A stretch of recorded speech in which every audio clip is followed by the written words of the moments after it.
What's up, sports fans? Welcome to episode one of Sports Breakers podcast presented by Cine-Men Movie Podcast. We're here, episode one. I am your host, Juan, and I'm joined by the guys. Craig, what's up? Yo, yo, what's going on? Kevin, how you doing? Not too bad. Living the life. You got is that a Green Bay shirt on? You repping Green Yes, Bay today? sir. Yes, Man, sir. I saw that Texas made it into the finals or the March tournament, March Madness. Um, Big 12 championship bracket tournament was just finished this past weekend, along with all the other conference championships. So let's dig into some of the topics. If this is your first time listening or watching anything on this channel, this is the Cine-Men Movie Podcast presents Sports Breakers live. You can watch us on Amos Awa Productions YouTube channel, Facebook Live, and wherever you listen to podcasts. You can also check us out on the social medias. Follow us at facebook.com/the Cine-Men Movie Podcast. The Instagram is all one word /the Cine-Men Movie Podcast. X is at Cine-Men405. And then the email is cinemen921 at gmail.com. So let's dig into it. Why not? We start talking about basketball right off the bat. NCAA's March Madness is kicking off. There's some games happening tomorrow. Most of the majority is happening Wednesday. Is this not the best time of year for college basketball fans? Greatest time of the year, I feel. Yeah, there's certain sporting events that are at the top of my list. This is one of them. March Madness is always, it's you watch college basketball throughout the year, and there's some good games. Sometimes you feel like the play is a little too slow with the man and being able to stay in the paint, but man, when March Madness comes around, it's a totally different ball game. It's like the Super Bowl for college basketball. So I wanted to bring this up to you because I like watching basketball, but I'm not the biggest basketball follower. So like when a lot of these games are going on with the men's tournament, like does it irritate you that there's some games that are like at 2 p.m., 1 p.m., maybe even 3 when most of us are at work and you don't get to really catch most of these games? Or you're like, hey, as long as I can see number 2 versus number 6 on a Thursday night, that's all I care about.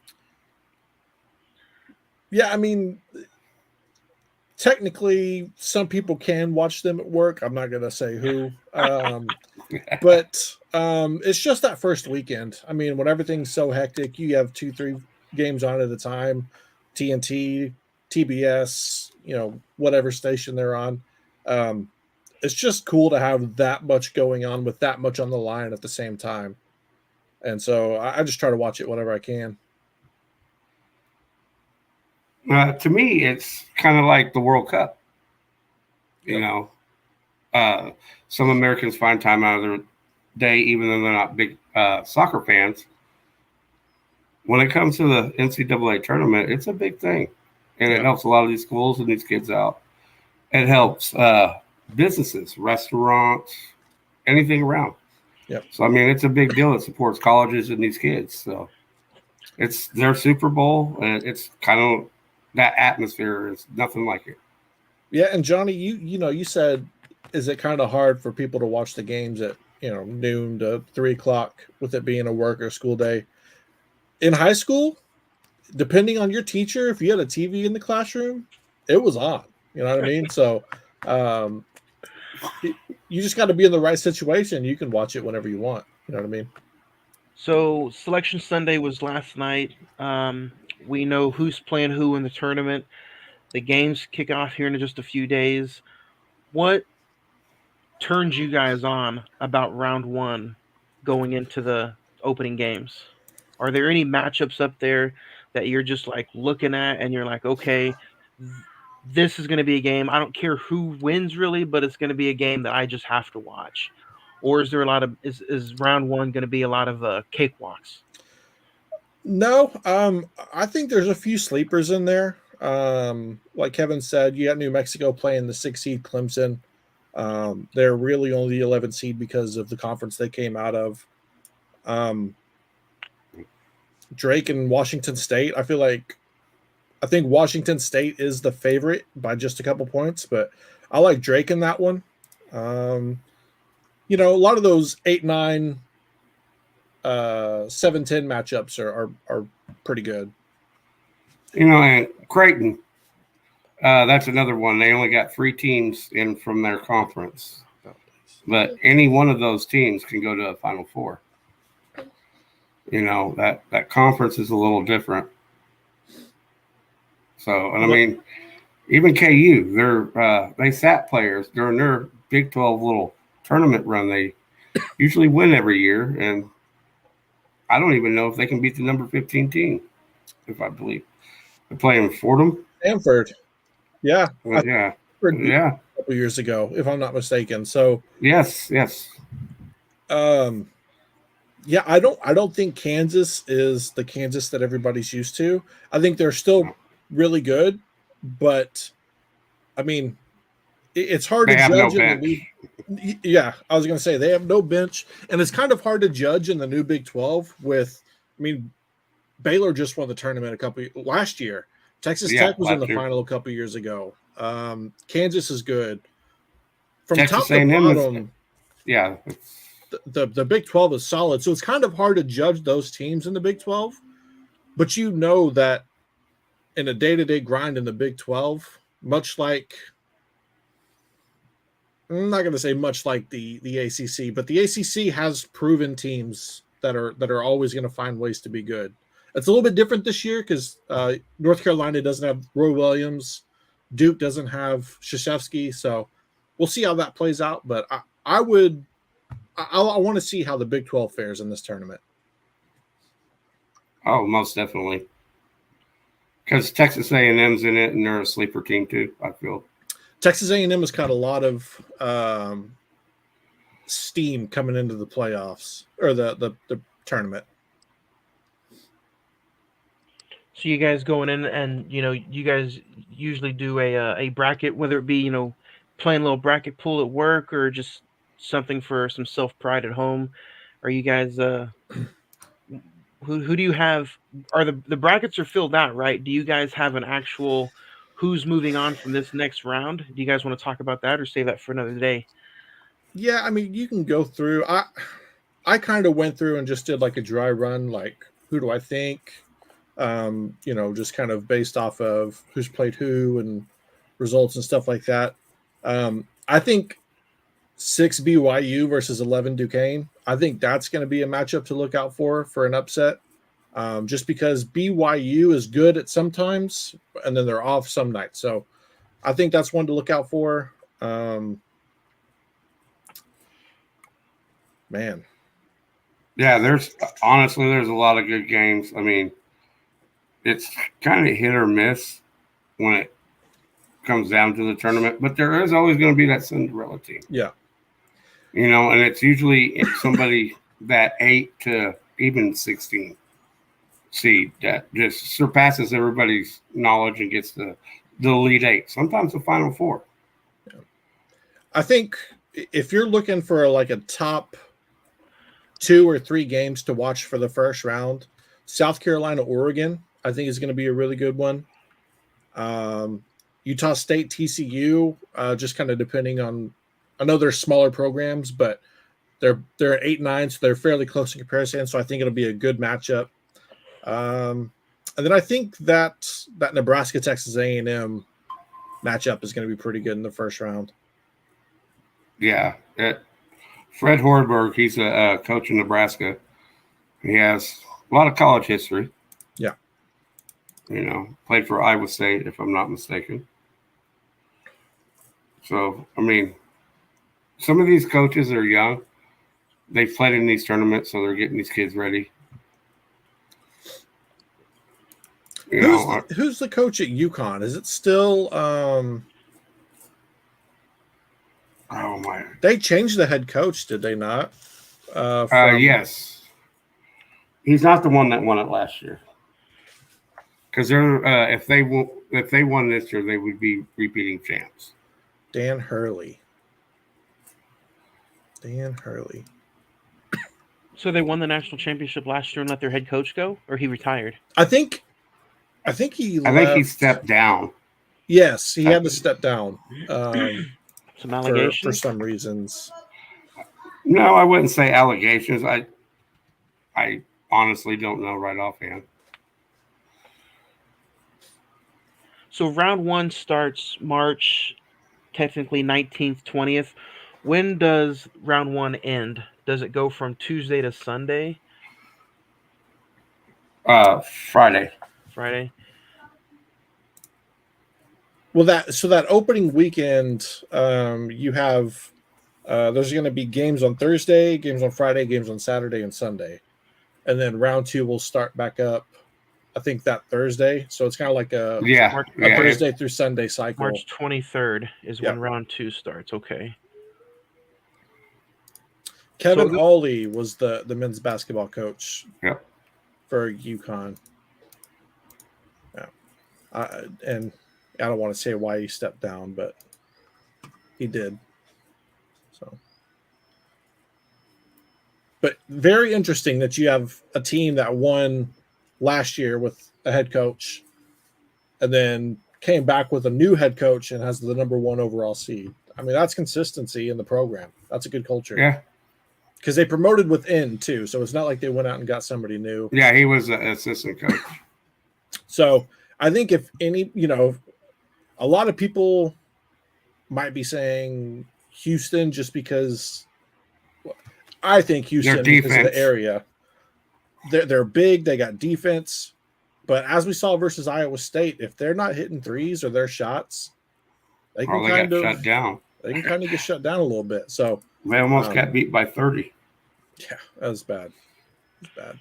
But I don't think any of the top 4 teams, maybe UConn, won their tournament. Purdue lost. Yeah, UConn, I think, won. Yes, they did. Purdue lost. They lost to Wisconsin. Yeah, Purdue lost to Wisconsin. North Carolina lost to NC State. NC State ended up winning the tournament to get in. Yeah. So, sometimes I would say you go back and look at those tournaments just to kind of gauge how teams perform under pressure. But like Kevin said, Kansas kind of set some of their players thinking, oh, we won, we're Kansas, we're, regular season and conference championships. We've got a dime a dozen. So let's kind of get ready for the play in. But you can't really look at the tournaments because none of the top 4 teams won them except for UConn. So I have a quick question. There are some teams that don't know their opponent yet. Like, I believe there's a few. So Florida doesn't know. Texas doesn't have one. North Carolina doesn't have a matchup yet. The games that are being played tomorrow, are those like the wild card? Like whoever wins tomorrow gets into the tournament? Yeah. So there's a last 4 in, so to speak, and then there's a spot for smaller conferences. So you have 2 games of 4 16 seeds trying to fight for 2 spots and 2 games of 4 10 seeds trying to fight for 2 spots. Okay. It's first 4 in, first 4 out. Yeah. And then so like a team like North Carolina, who they won't know their opponent is till probably tomorrow night. Same with Texas. And what's the difference? Like a number 1 seed, UConn or North Carolina, they don't know their opponent till tomorrow. But like let's see. Or at least on this bracket, which is an updated so North bracket. Carolina is either going to play it won't pull up for me.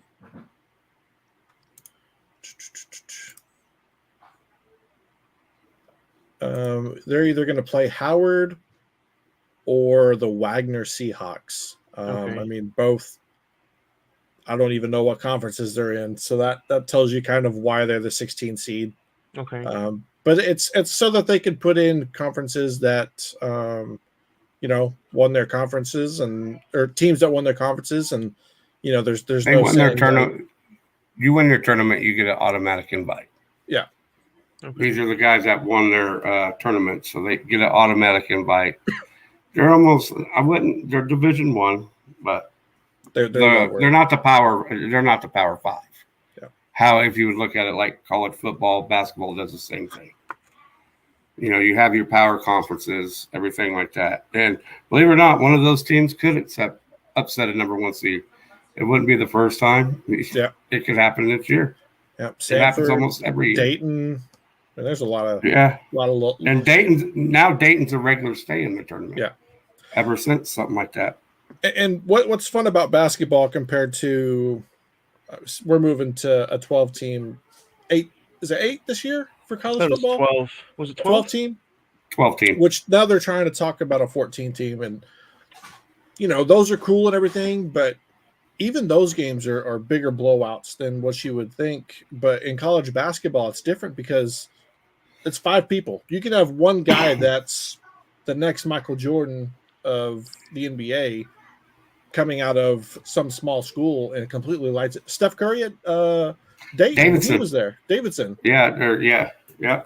They went on to the Elite 8 or the Sweet 16? Elite 8.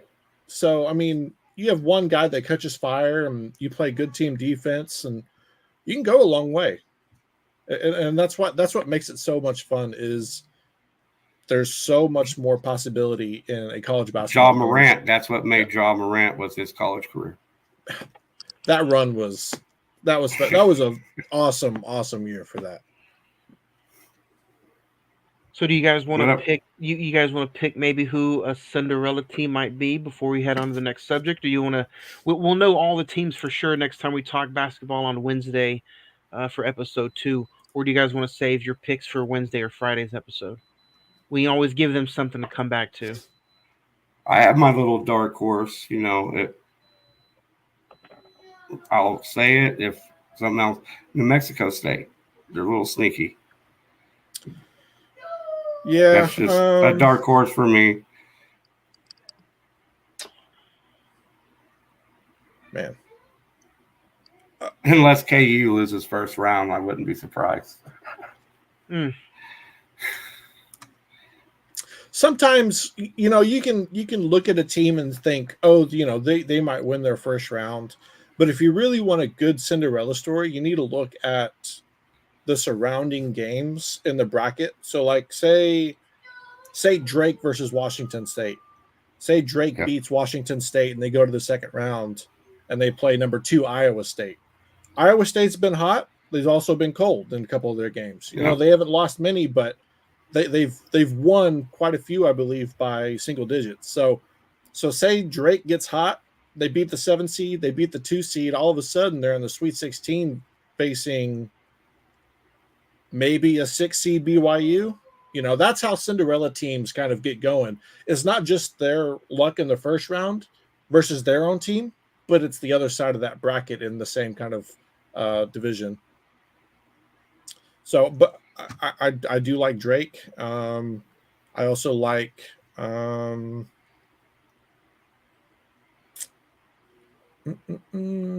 Creighton. They feel they come from a weak conference. People feel, but I think they can perform. Their coach has been there for a while. Yeah, I'm gonna go with Kevin though. I think New Mexico. You beat the number 6 Clemson. You go to the second round. Baylor or Colgate, and then after that, Dayton and Arizona. I mean, Arizona, they've been hot in the tournament the regular season the last couple of years, and then they kind of disappear. Yeah, they fizzle out. Yeah. So we'll know all the games, and we'll know most of everything will be kicking off on Wednesday. So it should be some interesting talk. Friday's episode is going to be pretty packed, so we'll be almost completely finished with the first round, I believe, on Friday. And then by the time we come back next Monday, it's going to be like, man, Sweet 16 talk almost already. So yeah. But I'll say this: my official sleeper, even though they are a Power 5, I'm gonna go with Oregon, just because I think they match up well with South Carolina. They probably got the have speed size and over the size. Creighton. Yep. So I mean, you're not playing a Power 5 in the second round, even though it is Creighton and they are, a mainstay in the tournament and they have been for quite a while. But you get past South Carolina, you get past Creighton, all of a sudden you're in the Sweet 16 versus a number 7 Texas team. So we are just 2 days away and a month away. 2 days and a month away from spring games officially kicking off. Talking a little college football. It's that time of year. It feels like forever ago since we just talked about the national championship, but spring games will be kicking off in a few weeks. Um, Some you have know, already happened. oh, Yeah. that's early. Yeah, Missouri happened the other day. Can't think of any others off the top of my head, but they've been going on. So OU spring game, which is where we are in that Midwest regional area, their spring game is April 20th Yeah. this year. First year in the SEC. Uh, what are we expecting from an SEC spring game? Obviously, OU has no issues selling out their spring game as if it was an actual fucking regular season game. This one, I feel like they could charge full season ticket prices and it'd still be a sellout. Yeah, I mean, There's a lot of talk going around Norman. I spent the weekend in Norman this past weekend, and these kids are hyped. There's graffiti over so many random busted out walls. They are ready for the SEC and they're ready for football. And it's like not even April yet. yeah, I mean, since that date was announced, Texas and Oklahoma fans of both sides have been kind of awaiting this day. We kind of left officially the day after the national championship, so to speak. We left way before then, but Texas had to wait a little bit longer. But it's not just that you're leaving the Big 12. It's not just that you're joining a different conference. It's for the first couple years. I mean, I would say at least the first 6 years, a home and away with each team. You're getting different venues. You're getting different opponents, different feelings to games. It's not just the last. It's almost a national championship feel almost every game now. Yeah, or we'll go bowl game. Just because there are some subpar teams in the SEC, as in every conference, but just like a bowl game, it's a rival or a team you're not used to.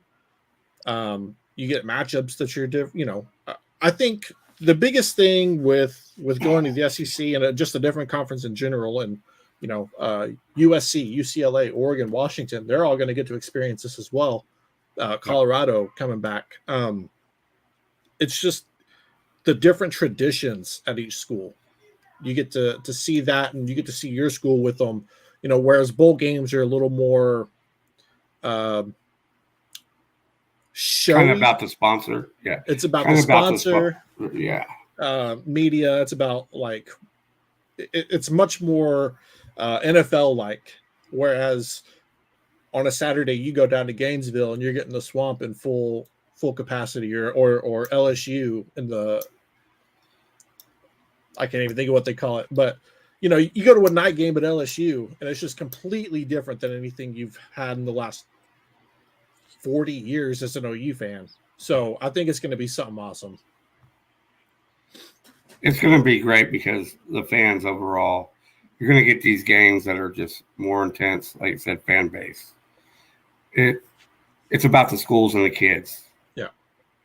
And that's where that feeling of the bowl game is, because the bowl game's about money. To some of these kids, especially with NIL now. Yeah. It's going to be the game of their life. One thing I hope different. One thing I hope they do moving to the 14 team, I know they've been talking about it and they haven't officially voted on it yet, but that first round should be on campus for the higher seeded team. Yes, it should be like a divisional round. Yeah, it's you do the first round on campus, and you're generating more money for these schools with them having to play more games, and it keeps the bowl game sites prestigious. You're not just going there for a 1 versus 14. Well, it wouldn't be 1 because the first couple of teams get matchup. But say like a 4 versus 14 matchup, or a 5 versus 14. You don't want to see that in the Rose Bowl. That needs to be for. You're not tarnishing it.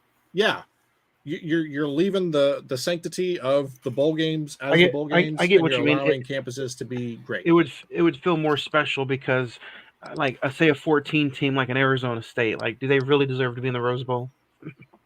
Right. Like, I mean, they deserve to be in the play-in or the playoffs, but until but not representing that goal. You know, those are like top tier teams back in the day that was earned. Yeah.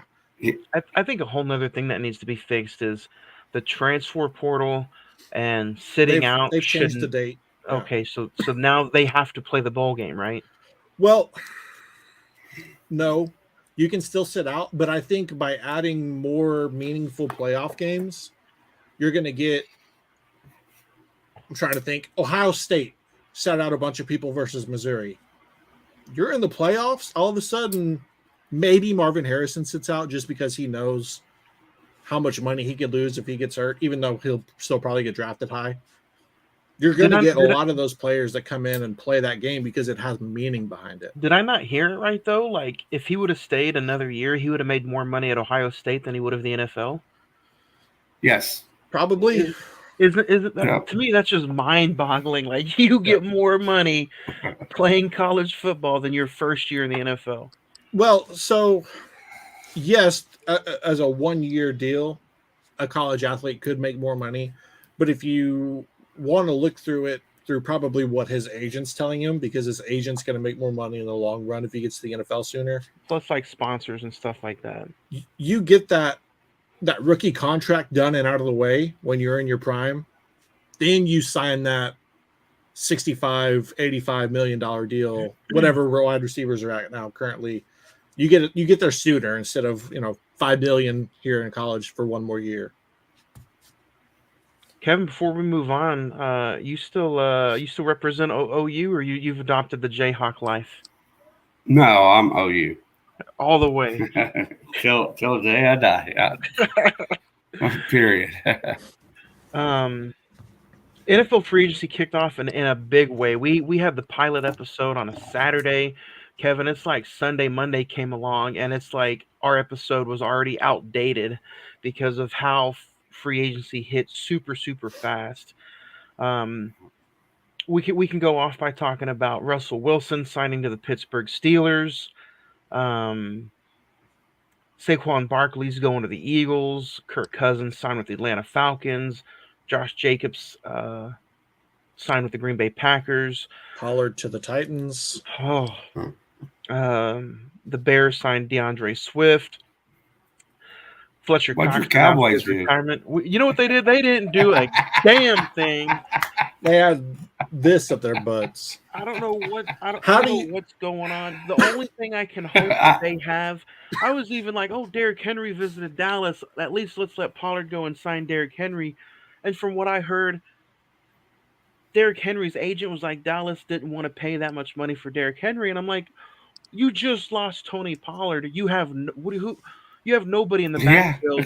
Yeah. Are you going to let the little Darren Sproles Jr. from Kansas State? He's the not deuce is loose. No, he's not a. He's gonna be like Tyreek Hill, trucking deuces. He's not a 2,000-yard running back, and I feel like with the offensive line Dallas has, you need somebody who can try to hit 2,000, take a lot of pressure off of Prescott. And the only thing I can think of is that they want to somehow get I feel like they want to get Zeke for nothing. They want to bring Zeke in for literally not that big of a contract, and maybe have somebody else in the draft go behind Zeke and have a 1-2 punch with that. But at the end of the day, I'm like, if we had Zeke in the background against Miami, that game on Thanksgiving, I think, I really do think Dallas would have won that game. Tony Pollard would have been wide open, but the draft is Wednesday, April the... It's on a Wednesday. No, it's on a Thursday. Wednesday, April 25th. Wednesday, April 25th. Yeah. Why is the combine a month out? A month plus? That makes 0 sense. School, they have their pro days. Yeah, pro days.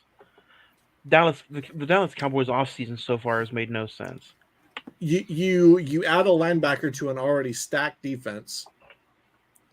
You lose Well, they Cedric just Wilson. lost a linebacker today to retirement. Who? Mhm. Van Der Esch. Mhm. He retired today. Well, but you lose Cedric Wilson. You I do lose like Tony Pollard. I do like the defensive coordinator spot in Dallas.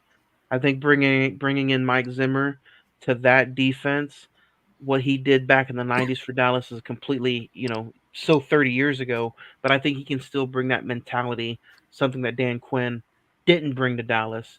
And also, I was never a fan of the defensive coordinator being up in the box. I'm a huge fan of the defensive coordinator being on the sidelines with his men, with his soldiers, going to battle just like that. Reminds me of Well, good he's old Will Muschamp back in the day. I think Dan Quinn was a very good, very relatable with the players. And I think that bode well for morale. But I do think Mike Zimmer might have a little bit more juice up his sleeve compared to Dan. He was actually a pretty good, decent head coach when he was with the Vikings. Because he didn't run the offense, he ran the defense. Mhm. Yeah. And the defense for When he the was the head Vikings was coach. pretty solid back then. Purple People Eaters, and that was the new version compared to the 70s version. I also don't like how they just seem like they don't want to spend any money. Cowboys go as far as like in the off season. It's like you have to spend a little bit if you want. I know the defense is solid, but Michael Gallup, you don't want to pay Michael Gallup. He's already gone. Tony Pollard's gone. Cedric Wilson. Yeah, so Yep. you have to get. I think you have to put somebody else in the slot. Dax up front is being protected. That's no issue. But like, who's going to run the ball? He can't throw it 400 yards a game, no matter Well, how didn't you much. guys let go one of your offensive linemen, Mr. Yeah, Smith? Mr. Smith. Yeah, he is going to go protect Aaron Rodgers now in New York, Yeah. and it's like good for him, because I think New York can be solid if they just get off of Hard Knocks. But I think I really do think Dallas is just kind of like the way Jerry Jones is. It wouldn't surprise me if he's like, we were a game away from making a run last year. I think we can do the same this year. No, you're not. No. You're not a game away. You technically you were a game away, yes, but on the way there, it could have been 6 games away. You got lucky in a lot of those. Yeah. You won a couple close ones early in the year. You won maybe a few you shouldn't have, but Dallas is, I don't know what they're thinking, man. I honestly don't know. You're paying Dak 55, 60 million a year. He's about You to got be Micah the highest paid Parsons. quarterback in the NFL.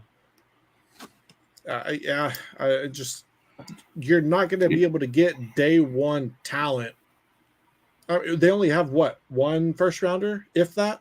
Yeah, there's I believe one. Even if they had 2 first rounders, I don't think there's enough talent in this You can't draft. fill the holes. Yeah. No. No.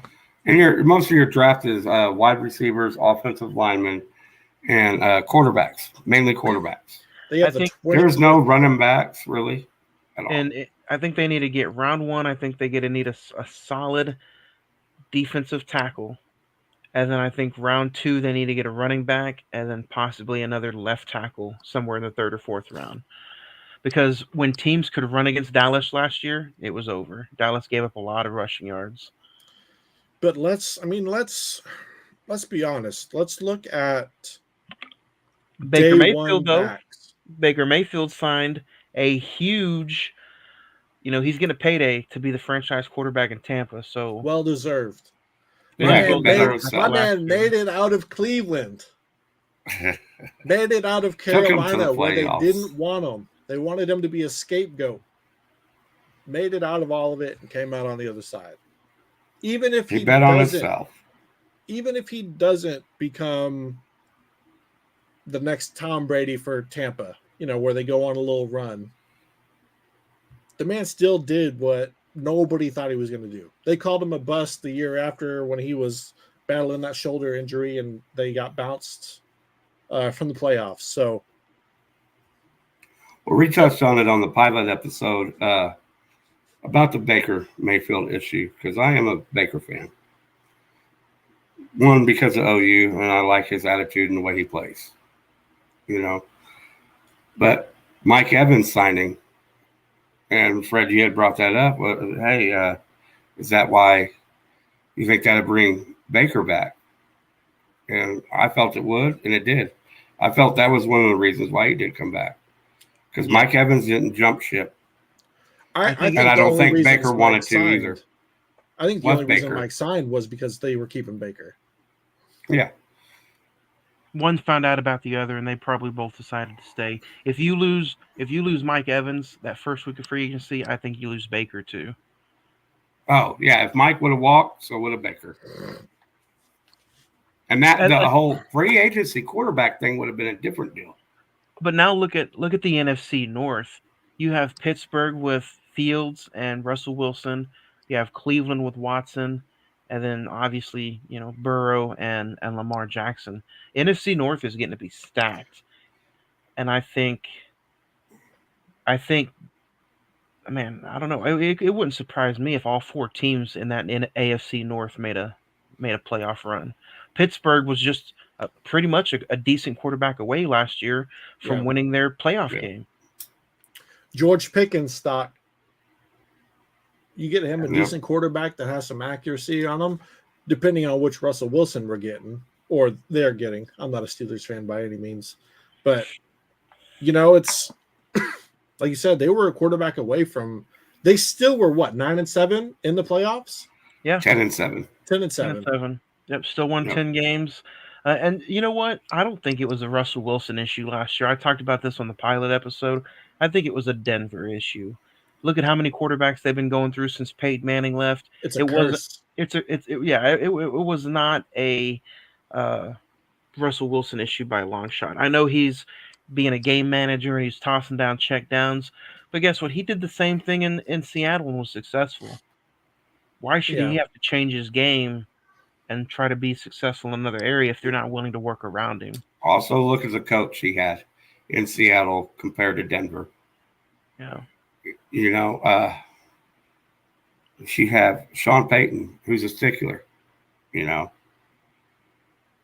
compared to Pete Carroll.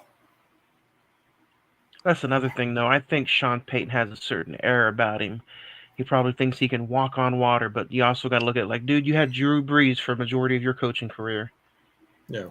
So as soon as Drew Brees left, guess what happened? He got fired. Yeah. So. So NFL free agency has been completely just nuts. I think we're going to have a pretty interesting draft. Let's talk about that next team, though. They got the number 1 overall pick. We talked about it before we went on air live. The way the Chicago Bears dealt with the whole Justin Fields issue, if I'm Caleb Williams, I'm telling – I forgot he doesn't have an agent yet. He got his daddy. I'm telling Daddy, hey, get me out of Chicago. If they draft me, I'm sitting for an entire year. If they draft me, I want the Eli Manning treatment. Send me somewhere else. You guys agree? Or, everybody has been on Caleb Williams for the last several weeks saying he's being too cocky. But now, honestly, looking at the way Chicago handled Fields, I wouldn't disagree with him. What do you guys think? I wouldn't disagree with it at all. I mean, Caleb Williams is kind of full of himself, but you're not supposed to treat a quarterback like that after your GM says, I'm going to do right by the kid. And doesn't do anything till last minute. And the thing that's baffling is they drafted Justin Fields, 5th overall just a few years ago? 11th. 11th in the first round, and now they traded him away for a 5th round pick? 6th round pick. It could turn into a 4. That's it makes it worse. Depending on how much playing time he gets, it could be a 4th round pick. Yeah. So they've already completely taken money off this kid's table. I would already just stuck with Fields when it comes to the Bears.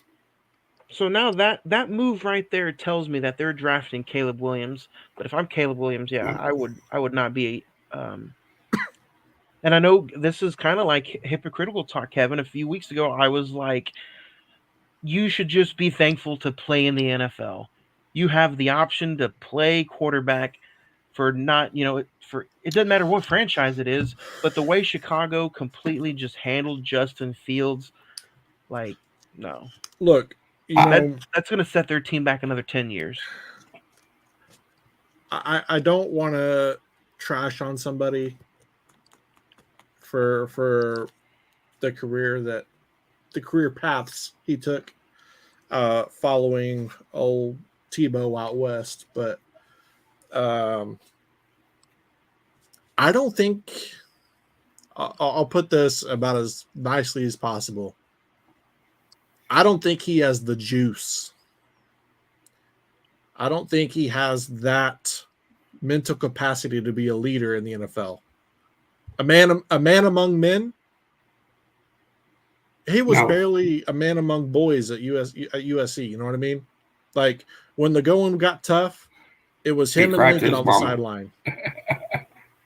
And I think that there's that difference between what he grew up with at Oklahoma and USC compared to what the NFL is all about.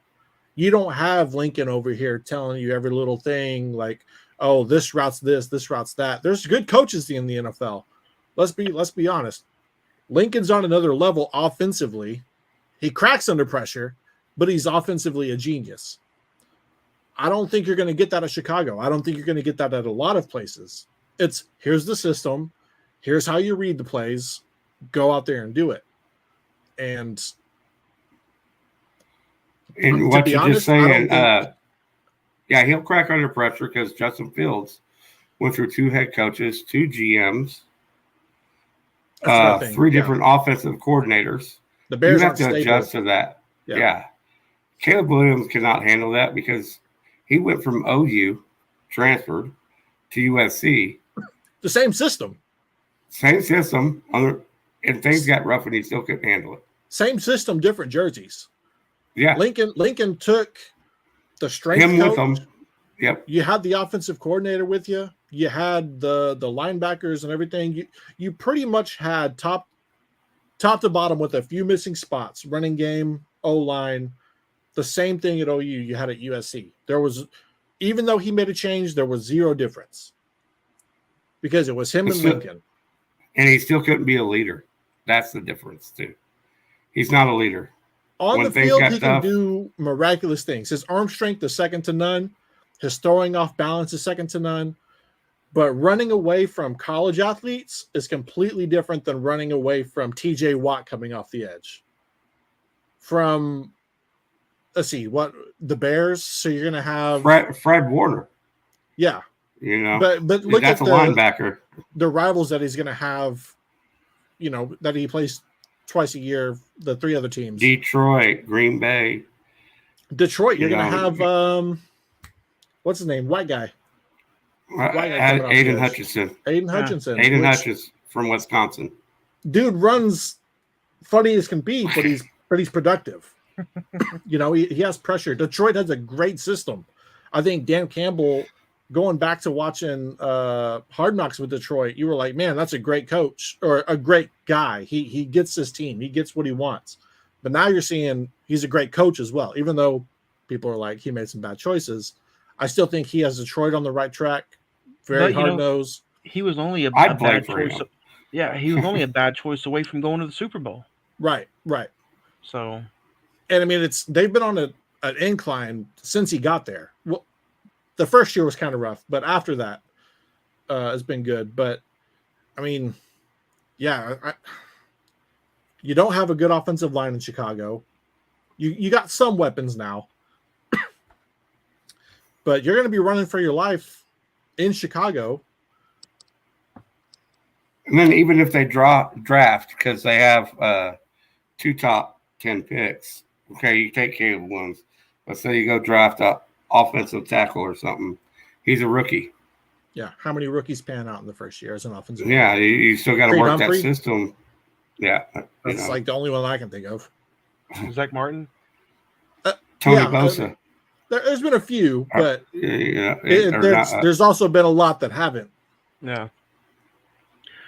Because believe it or not, you know, I know a lot of people poke fun at them offensive linemen, but their playbook is just as thick as the quarterback's playbook. So it's definitely hard, if not harder, I think.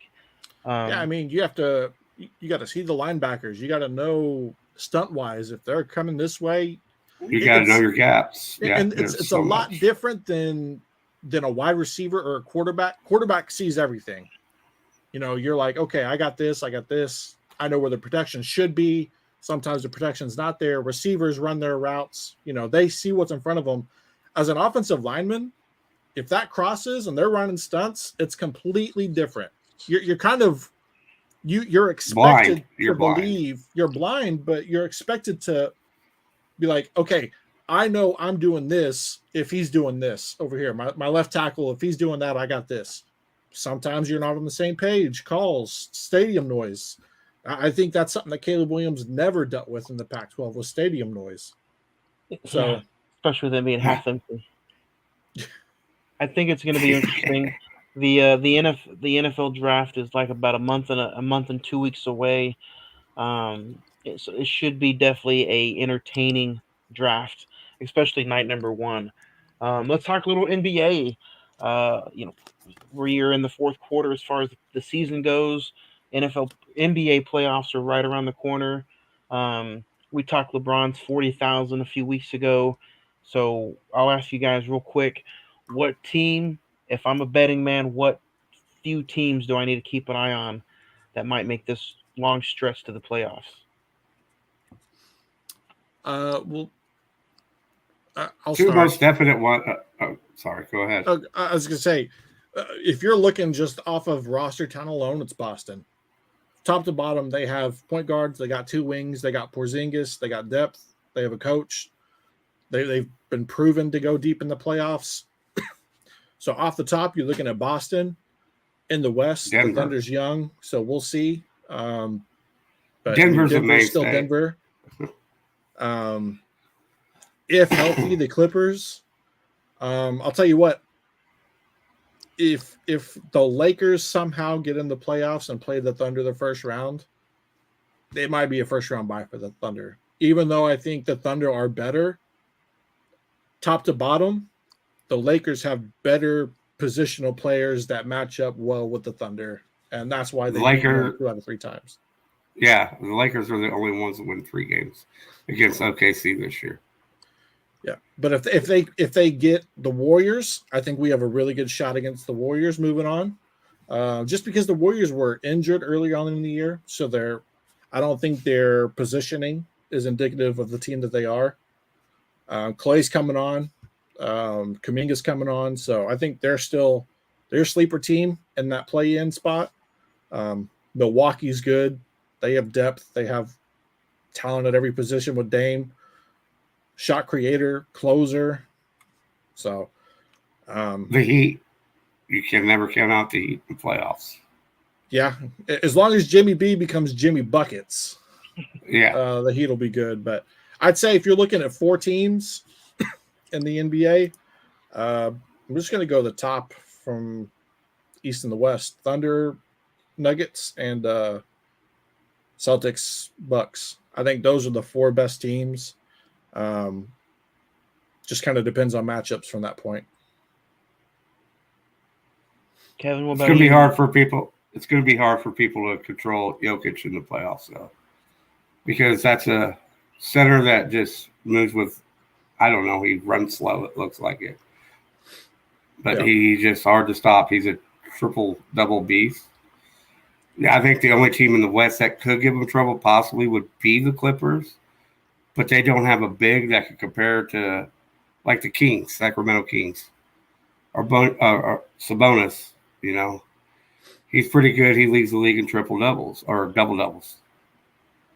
You know, he's actually broke the record just the other day, I believe. Yeah, for the Sacramento Kings. So. Teams that could make a run in the playoffs. Phoenix, they have all the talent you need. They're sitting at the 8th spot. I don't think Minnesota is going to be that team just because of Cat. If his injury lingers into the playoffs, I think he's the biggest piece of that puzzle for them. And with him being out with his, I believe, meniscus, that's a big thing. Thunder's been healthy all year, which has really benefited them as far as maintaining that current top spot.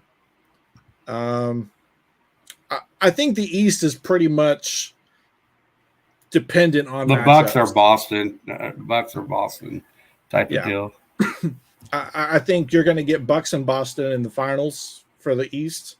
Who they're going to meet in those second rounds just kind of depends. I think it'll honestly be Boston, Milwaukee, Cleveland, and I think the Heat might make it in there as well as that fourth team for the second round.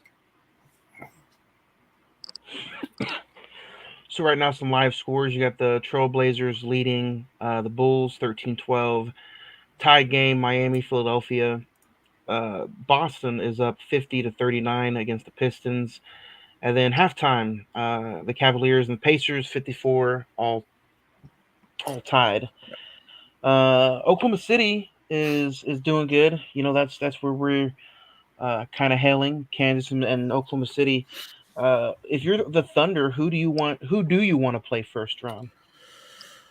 If you're the Thunder, who do you want to play first seed, round? Yeah, lowest seed possible, or no? If you're taking the pick, it's because right now it's Mavericks, Suns, Warriors, Lakers 7-10.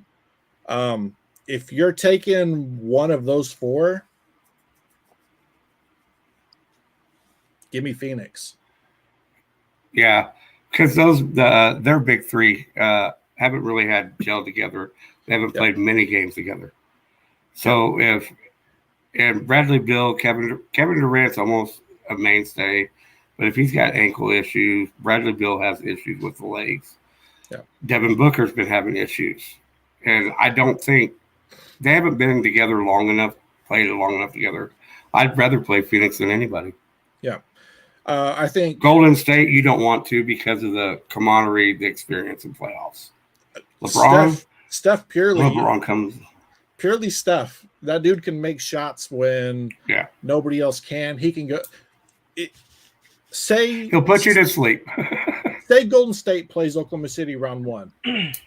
Oklahoma City plays the first two here, since we're the higher seed. If Golden State wins that first one, and all of a sudden it becomes Golden State has the home field advantage or the home court, you don't want that. Their court is crazy, and it's all because of what Steph does. They have tremendous home court advantage. Whereas Phoenix, like you said, I don't think Bradley Beal is the Bradley Beal of old. I don't think they have great chemistry. No. Kevin Durant's going to get his, but he's not going to – he might have one or two games where he shoots lights out, but – Well, his past few games, he's only averaged 12 points, so he's not the Kevin Durant here recently, and that's been with Booker and Bill in the lineup. So, I mean, there's no gel, there's no chemistry in that at all. And then the Lakers just have size, man. It's LeBron. They got size. Even though I don't think they are that great, I think they match up very well versus OKC. Whereas if they match up against Denver in the first round, I think Denver beats them in 5. But if they match up against the Thunder, it's a 7-game series. You know what I mean? So, yeah. We're going to get into the final topic before we get out of here. Monday Night Raw preview. First 25 minutes is already live on the air. You have Becky Lynch versus Nia Jax tonight in a last women's standing match. I'm pretty sure that's going to main event. Gunther and Sami Zayn make their WrestleMania Intercontinental Championship match official. I'm sure in a contract signing. DIY battles the Creed brothers in a tag team qualifying match for WrestleMania. Awesome Truth go up against Indus Sheer for a spot on the line WrestleMania's qualifying match. These are all pretty guessable who's going to take those spots. But this one is going to be interesting. The Alpha Academy face the New Day in a WrestleMania tag team qualifying match. The winners of those qualifying matches will go into a ladder match at WrestleMania. So one of the big things that I want to talk about is not really have anything much to do with tonight's Raw show, but we'll talk results on Wednesday, is, getting ready to talk about the story. Whose story is more important to finish? Is it Cody Rhodes or is it going to be Roman Reigns? Everybody, I think everybody is so fascinated on Cody Rhodes finishing the story that I think WWE almost has to give it to him now. I think they've booked themselves into a corner. But like Roman has got a lot on the line too, being not only just continuing to be the guy, but like keeping the belt, breaking Hogan's record all the way into September, keeping it for a total of 4 years. Like I don't think it's a given that it's going to be Cody, but I think WWE kind of booked themselves that now it has to be. Yes, they did, and I mean, it's Dwayne Johnson. Let's call him that. So for You know somebody that. who, for somebody who's been out of the WWE space for a little bit, Vince McMahon's gone. Yeah. Who's in charge? Is it still Stephanie and Triple H? Stephanie left too. Okay, that's what I thought. Is Triple H still there? Triple H Yes. is still there. If anything, he's in charge of creative and I believe talent, of signing talent into the company. But he's not the. He's not the guy. I think technically it's TKO Endeavor, right? Yep. That they now answer to a board. The same board that owns the UFC also owns the WWE. So And the Triple same H, board The Rock. yeah, and The Rock is on the board too. Like for real, it's not just a storyline. He's legit on the board. Yep. So it's almost like Triple H is answering to The Rock and the board, which is funny. It is. But I also think Triple H has more power than some people let on to believe. He has more pull now since Vince is gone. Yeah. And you can definitely tell the product is it's just a fresh pace. Yeah, it's fresh. And I think this WrestleMania coming up being the 40th anniversary, the 40th edition, I really do think it's going to be it's officially closing the chapter on whatever McMahon had his stamp on, and everything moving forward is just going to be Triple H balls to the walls the way he wants to make everything feel. Are we going to get early 2000s, late 90s WWE back, or is it still going to be PG? That's a thing that's interesting to talk about. I read that there's a lot of people backstage. The Rock's promos lately have been, let's just say, pretty mouthy, and there's a lot of people that it's rubbing the wrong way backstage because he's kind of saying whatever he wants, whether they have to bleep it out or not. So it's interesting to see if they're just letting him do that and testing the waters and seeing how things react, or if it's just him pulling his weight around. But it's going to be interesting to see where they go in the next several weeks, especially knowing that next January they're going to be Monday Night Raw is going to be on Netflix only, which could be a lot more hardcore, vulgar. Yeah. And they don't have to answer to TV or anything like that. Yeah, I think it's a move in the right direction. I hope it's not ever going to go back to that Attitude Era, but it could be a new era. And it doesn't. I don't think it needs to be, because you go back to the Attitude Era, and yeah, it was vulgar, probably some of the most entertaining promos of all time. But if you sit there and really look at the Attitude Era, how many terrific 5-star matches were they really pulling off? I think talent-wise, back in the Attitude Era, talent-wise, it was all for show. It was a lot of in your face. That's what you saw.